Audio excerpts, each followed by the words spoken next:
Good evening to all, welcome to নাস্ট্রিক্স। তোমরা অনেকেই আমাকে রিকোয়েস্ট করেছিলে অপারেশন থিয়েটার আর অপারেটিং রুম নিয়ে একটা ইন্টারভিউ কোশ্চেন ভিডিও রেডি করার। তো চলো দেরি না করে শুরু করা যাক। আমরা ছোট্ট করে জেনে নিই অপারেশন রুমটা কি, এখানে কি কি করা হয়, কটা পোর্শন বা পার্ট আছে। তো operation theatre or operating room, the area in the hospital where operation surgery or operative procedure can be performed either for diagnostic purpose or treatment purpose। মানে operation room or operation theatre হলো হসপিটালের সেই অঞ্চল যেখানে কি হয়, অপারেশনের প্রসিডিওরগুলো perform করা হয় হয় ডায়াগনস্টিক পারপাসে, মানে কোনো ডায়াগনোসিসের জন্য, অথবা ট্রিটমেন্টের জন্য। এই অপারেটিং রুমের টোটাল এখানে টোটাল 3টে ফেজ থাকে। একটা হলো প্রি অপারেটিভ ফেজ, একটা হলো অপারেটিং থিয়েটার, আর একটা হলো পোস্ট অপারেটিভ ফেজ। তো প্রি অপারেটিভ ফেজে কি করা হয়, পেশেন্টের ভাইটাল চেক করা হয়, আইডেন্টিফিকেশন চেক করা হয়, আইডেন্টিটি চেক করা হয়, তারপর সার্জারি, কোন সার্জারির জন্য পেশেন্ট এসেছে, সার্জারি সাইট, তারপর ব্লাড অ্যারেঞ্জমেন্ট আছে কি না, ব্লাড ইনভেস্টিগেশন, তারপর পেশেন্টের থেকে কনসেন্ট নেওয়া হয়েছে কিনা ফ্যামিলি মেম্বারের থেকে, এবং একটা প্রিপেয়ার স্টেরাইল ফিল্ড, এবং একটা স্টেরাইল ফিল্ড কিন্তু তৈরি করা হয়। তাছাড়া যদি পেশেন্টের কোনো প্রি অফ মেডিকেশান থাকে তাহলে সেটা অ্যাডমিনিস্টার করা হয়, এবং PAC check up, pre anaesthetic check up কিন্তু করা হয়ে থাকে। তারপর হলো অপারেটিং রুম, এখানে কি করা হয়, পেশেন্টের ক্রস চেক করা হয়, তারপর সাইট মার্কিং করা হয়, আর একটা হলো যে গজ যেগুলো থাকে, যে গজ সবগুলো, সেগুলো ওটিতে কতগুলো লেগেছে সে কাউন্টটা করা হয়, যাতে করে কোনো গজ পেশেন্টের অপারেটিং সাইটে থেকে না যায়। হলো post operative phase. Post operative ফেজে কি করা হয়, আফটার ওটি শিফট টু পোস্ট অপ, মানে ওটি শেষ হয়ে যাওয়ার পরে আমরা কিন্তু পোস্ট অপে শিফট করি, এবং সেটা কেবলমাত্র অবজারভেশনের জন্য, যেটা 1 থেকে 2 ঘন্টা আমরা অবজারভেশন রাখি। এখানে কি কি অবজার্ভ করি, পেশেন্টের আইভি ফ্লুইড ইনফিউশন চেক করি, ভাইটালস চেক করি, এবং তারপরে 2 ঘন্টা পরে কিন্তু আমরা পেশেন্টকে ওয়ার্ডে কিংবা আইসিইউতে শিফট করি। অপারেটিং রুম কিংবা অপারেটিভ থিয়েটার তোমাদের থেকে মানে প্রশ্নগুলো করা হয়ে থাকে, চলো সেই সমস্ত প্রশ্নগুলো তাহলে বলে ফেলি। প্রথমেই জিজ্ঞেস করতে পারে যে তুমি কি কি ধরনের অপারেশনে অ্যাসিস্ট করেছো, অর হাউ মেনি ওটি ইউ হ্যাভ অ্যাসিস্টেড। তাহলে সেক্ষেত্রে তোমাকে বলতে হবে যে তুমি কোন ওয়ার্ডে, মানে কীরকম ওয়ার্ডে, যেমন হলো জেনারেল ওটির এক্সপিরিয়েন্স আছে কি, গাইনি ওটির এক্সপিরিয়েন্স কি, অর্থো ওটি, সেটা প্রথমে মেনশান করে দিতে হবে। যেমন ধরো তুমি বললে যে আমার গাইনি ওটির এক্সপিরিয়েন্স আছে, তাহলে সেক্ষেত্রে তোমাকে হয়তো বলতে পারেন যে তুমি কি কি ওটি করেছো কিংবা কি কি ওটি অ্যাসিস্ট করেছো, তাহলে সেক্ষেত্রে তুমি বলবে যে হিস্টেরেক্টমি, রেক্টমি, সেলফ ইনজেক্টমি, যে সমস্ত ওটিগুলো গাইনির হয়ে থাকে সে সমস্ত ওটিগুলো সম্পর্কে বলবে। পরে হয়তো তোমাকে এরকম কোশ্চেন করতে পারে যে হুইচ ট্রলি ইউ অ্যারেঞ্জ, মানে তুমি কোন ট্রলি, কোনো ট্রলি কি তুমি অ্যারেঞ্জ করেছো, সেই ট্রলিতে কি কি ইকুইপমেন্ট অথবা ইনস্ট্রুমেন্ট রাখা হয়। তাহলে সেক্ষেত্রে তোমাকে জানতে হবে যে কোন ট্রলিতে কোন কোন ইনস্ট্রুমেন্ট কিন্তু রাখা হয়, এবং ইনস্ট্রুমেন্টের নামগুলো তোমাকে বলতে হবে। তারপর হয়তো জিজ্ঞেস করতে পারে যে তোমাকে কোন অ্যানাস্থেশিয়া ইউজ করা হয়, তাহলে তোমাকে জানতে হবে প্রথমে যে অ্যানাস্থেশিয়া টোটাল 3 ধরনের হয়। একটা হলো জেনারেল, একটা হলো লোকাল, আর একটা হলো স্পাইনাল। তো জেনারেল অ্যানাস্থেশিয়ার মধ্যে তোমার মেনলি ফেন্টানেল, তারপর প্রোপোফল কিংবা মেডাস, এগুলো কিন্তু ইউজ করা হয়। এগুলোর ডোজ কিন্তু তোমাদের অবশ্যই জানতে হবে, ডোজগুলো জিজ্ঞেস করতে পারে।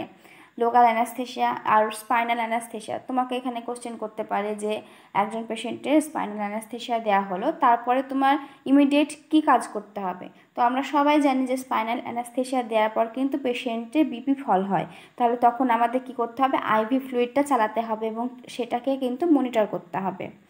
তারপর ধরো এই যে ডোজ জিজ্ঞেস করছে মেডিসিনে, তাহলে কিন্তু তোমাদের ড্রাগ ক্যালকুলেশনটা ঠিক করে জানতে হবে।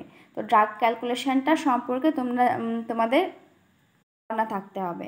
তারপর ধরো তোমাদের ট্রলি সম্পর্কে জিজ্ঞেস করলেন যে কোন ট্রলি, কি কি ইনস্ট্রুমেন্ট, তো সেটা তো বলে দিয়েছি। তারপর ধরো কোনো সিচুয়েশন বিশেষে কোশ্চেন করতে পারে, যেমন ধরো বলতে পারেন যে ধরো কোনো ইনস্ট্রুমেন্ট সার্জনকে দিতে গিয়ে পড়ে গেল, তাহলে তখন তুমি কি করবে। যদি এক্সট্রা ইনস্ট্রুমেন্ট থাকে তাহলে সেই এক্সট্রা ইনস্ট্রুমেন্টটা দেবে, আর যদি এক্সট্রা ইনস্ট্রুমেন্ট না থাকে, ওই ইনস্ট্রুমেন্টটা একটাই আছে, তাহলে সেক্ষেত্রে কী করবে?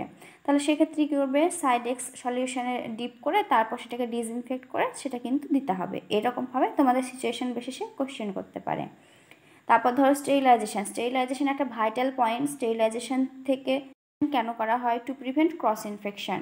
স্টেরিলাইজেশন আমাদের দুটো রকমভাবে হয়, একটা হলো 21 ডিগ্রি সেন্টিগ্রেডে 15 প্রেশার পাউন্ড 15 to 20 মিনিটস, কিন্তু আমাদের এটা হলো হাই স্টেজ স্টেরিলাইজেশন। আর একটা হলো লো গ্রেডে যেটা করা হয় সেটা হলো 10 pressure pound 10 minutes 121 degree centigrade.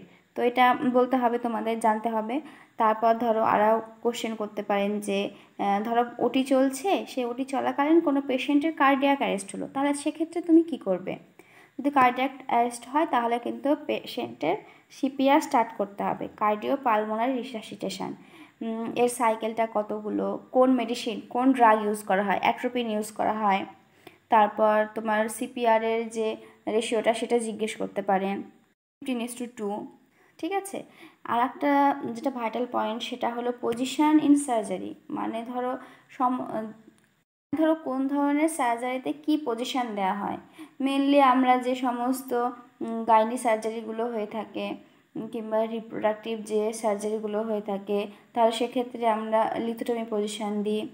সমস্ত position, front position, supine position, left lateral position, dorsal recumbent position, lithotomy position, Trendelenburg position, reverse Trendelenburg position, Rose position, knee chest position, এই সমস্ত পজিশনগুলো কোন সার্জারিতে কী কী পজিশন ইউজ করা হয়, কোন পজিশনে পেশেন্টকে রাখা হয়, এটা কিন্তু আমাদের অবশ্যই জানতে হবে। আর যেটা ধরো ইনস্ট্রুমেন্ট কিন্তু ভাইটাল পয়েন্ট। ইনস্ট্রুমেন্ট কোন সার্জারিতে কী ইনস্ট্রুমেন্ট ইউজ করা হয় এগুলো কিন্তু জানতে হবে। আর ধরো তোমাদের জিজ্ঞাসা করা হলো যে ধরো একটা পেশেন্ট ওটি হয়ে এলো, ক্ষেত্রে তুমি পোস্ট অফ কেয়ার কী দেবে? ক্ষেত্রে তোমার কি উত্তর হবে? পোস্ট অফ কেয়ারে আমরা প্রথমেই যখন পেশেন্ট আসে তাহলে প্রথম কাজ আমাদের হলো পেশেন্টের এয়ারওয়ে এবং ব্রিদিংটা চেক করা।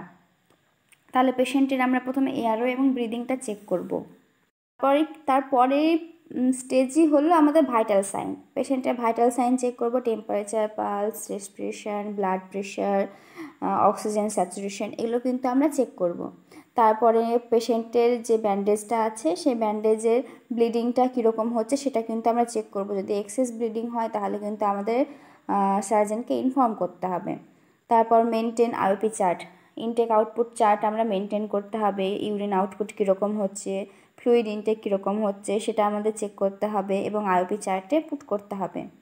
And recheck flow rate of IV line, মানে আইভি ফ্লুইড ক্যানুলেশনটা, আইভি ফ্লুইডটা এবং আইভি ফ্লুইডের ক্যানুলেশনটাকে কিন্তু আমাদের রিচেক করতে হবে আওয়ারলি। তো আজ এই পর্যন্তই। যদি নতুন হয়ে থাকো চ্যানেলটিকে সাবস্ক্রাইব করবে, একটা লাইক, কমেন্ট এবং বন্ধুদের মধ্যে শেয়ার করবে। অসংখ্য ধন্যবাদ সকলকে। ভালো থেকো, সুস্থ থেকো।